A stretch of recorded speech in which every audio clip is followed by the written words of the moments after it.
We're back in the 4C, and in this video I want to talk about whether or not the spacers on the car have ruined it. I'm going to give you a kind of 8-month review because that's how long I've had the car, believe it or not.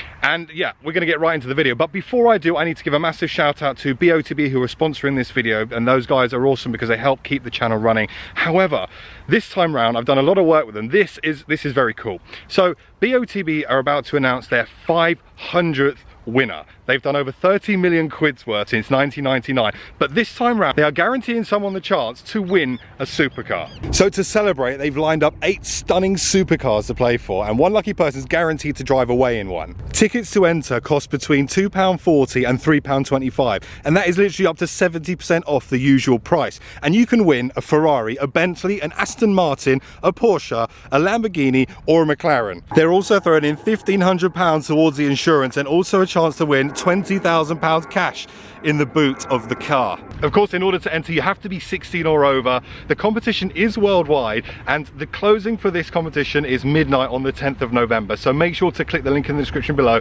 and then you've got a chance to win yourselves a supercar for pretty much the price of a coffee.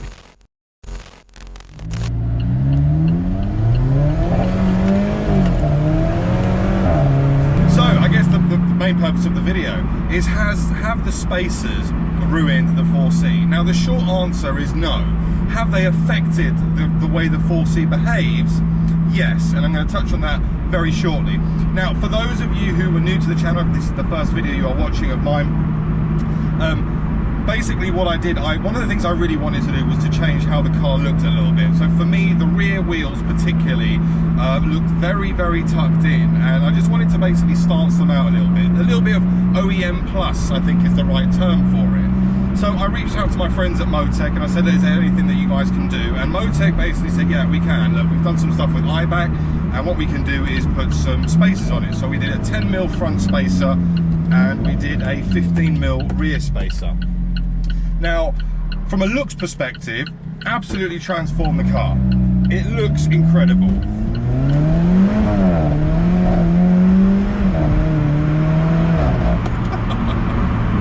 Oh, the traction control is fighting a little bit. That's the thing, rear-wheel drive, lightweight car. Not the greatest. But yeah, so it's transformed the way the car looks, without a doubt, 100%.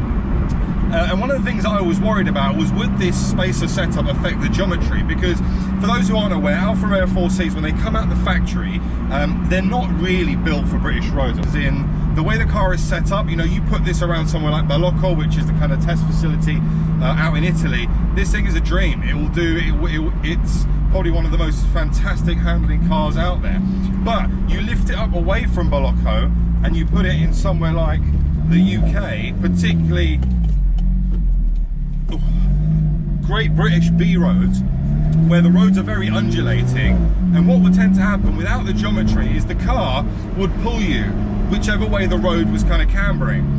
Now, for a lot of people, that put people off the Alfa Romeo 4C, and they were like, oh, the handling's crap, and that, with the fact that you don't have power steering, was one of the kind of negatives around this car. Now, for me, that really isn't the issue. The lack of power steering it doesn't make a difference whatsoever, because once you get moving, you're fine. Yes, the 3-point turn is a little bit more of a challenge, but you do that every so often, so it's not really a game changer for me. So with the geometry setup, AlphaWorks do a package which pretty much majority of all the 4Cs have had put on their cars. And it's literally to a T, where they play around with the camber, the caster, whatever it is they do. It's all very fancy. But has it affected the way it handles? So there is now, so where before, when I had the geometry done, the car was perfect. Granted, if there's some really big undulations, it would still pull you. It's just the nature of the beast. But what it's done now is ever so slightly. Now I'm going to be brutally honest with you. I could say no, it's fine, the spaces are great, and go and get them all on your car. But I'll be honest, it has affected the way the car behaves ever so slightly. Now, where in the past the car wouldn't bat an eyelid at a small undulation in the road, I would say now, maybe 10% of the kind of undulations and camber and potholes, etc., that we now have on our roads are affected as a direct result of the spacers. Open it up a little bit for you.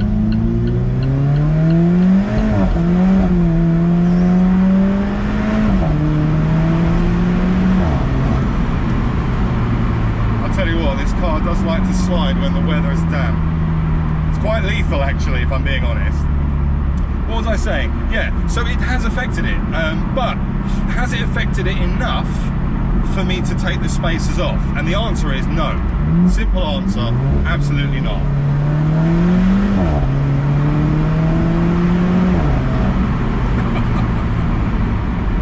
Because for me, having the spacers give the car the look that I feel it deserves. And yes, granted, there's going to be people watching this listening going, yeah, but it's affected the handling a little bit, so why would you not change it back? Well, for me, you know, I don't drive this car every day.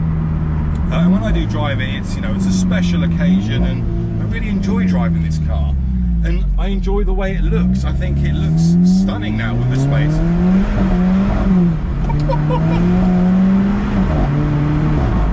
Flipping out, man. Struggling to get the power down. I think the car looks beautiful now, and that small compromise for me isn't going to make a great deal of difference. Now, if you've got one of these and you are tracking it, then yes, it's a very different story. But there's an argument to say that if you're tracking it, you know, you change the wheels to something with maybe a wider offset to fill the arch up and give you more grip, so that you're not spinning just like I was there. So for me, they haven't ruined the car, they have affected the car, but not enough for me to remove the spacers.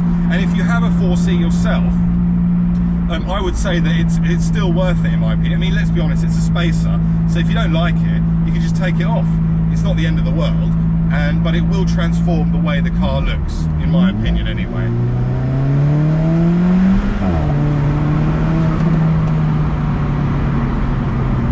That low end punch on this thing, it's got such great turbo spool down the lower RPM, it's just brilliant, man. It's so cool. And I guess that leads me on to my next point, because believe it or not,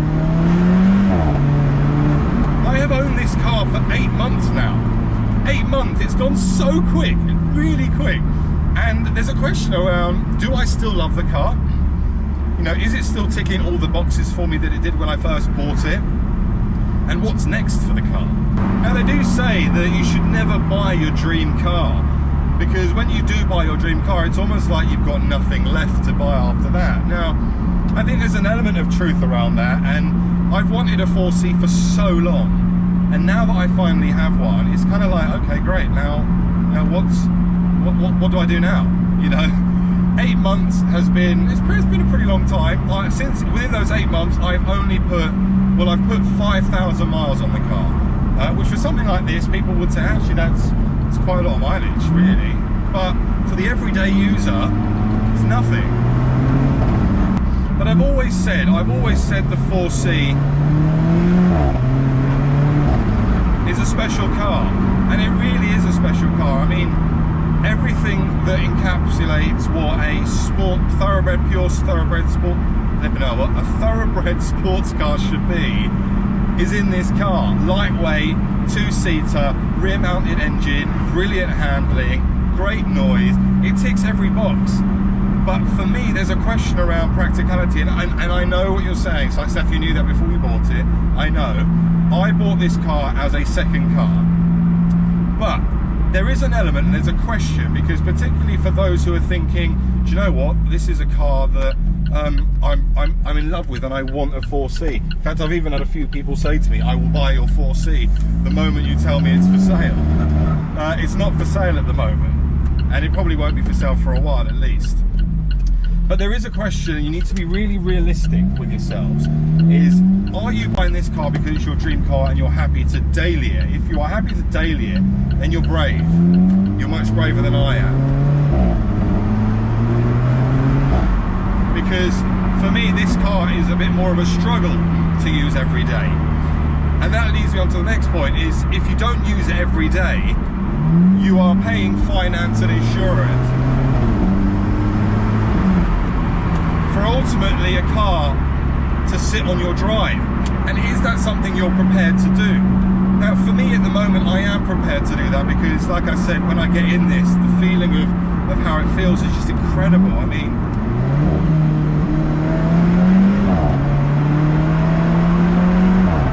it's just fantastic. I really do like it. But does that, you know, when you punch the right pedal, does that sensation of fulfillment marry up to the fact that really paying about 500 quid a month to keep this car running I'm only doing 500 miles a month, maybe. So that's something you really need to be, you know, you really do need to think about.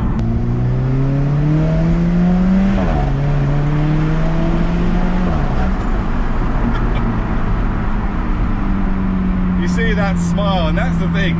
The £500 versus that moment where you really open it up and enjoy yourself. But I've got to be honest with you, like I kind of I try to be as honest and transparent when I share my feelings about cars with you, because ultimately if you're in the position where you're thinking of buying one, you want to kind of have the best experience possible and really kind of see it from an owner's perspective as to what it's like to own one. And there is a very realistic thought around cost to run this and actual usability and usage of it. So that's something to really play in mind. For me, I still love this car. For me it's like an exotic, I guess it's not a supercar, but it does beg the question around, you know, will you get another car for this price point that looks this exotic, that sounds great, gives you a carbon tub, turns every single head. I mean, everyone looks at this car when they see it. I just don't know whether you will. And for the price bracket now, you know, these are a decent one, still, you know, around 37 grand. That is good going. They're holding their value, as I've said in previous videos. So your PCP deals are going to be good on this car. And if you really you're conservative, you can still get close to 40 miles per gallon out of a run. I don't know any other car at the moment that'll do that. Yes, maybe something like an Alpine, that might do it, but does it have the character of the 4C? I don't know. So, do I still love the car after 8 months? Yes, I absolutely do. Do I think it's the right car for me at the moment? Yeah, I do, because I'm still fortunate to have press cars, thankfully, from manufacturers, which I use more as a daily. And of course, me and the missus have the A1, which we share. So, it ticks the box for me. If this was my only car, I would struggle, guys.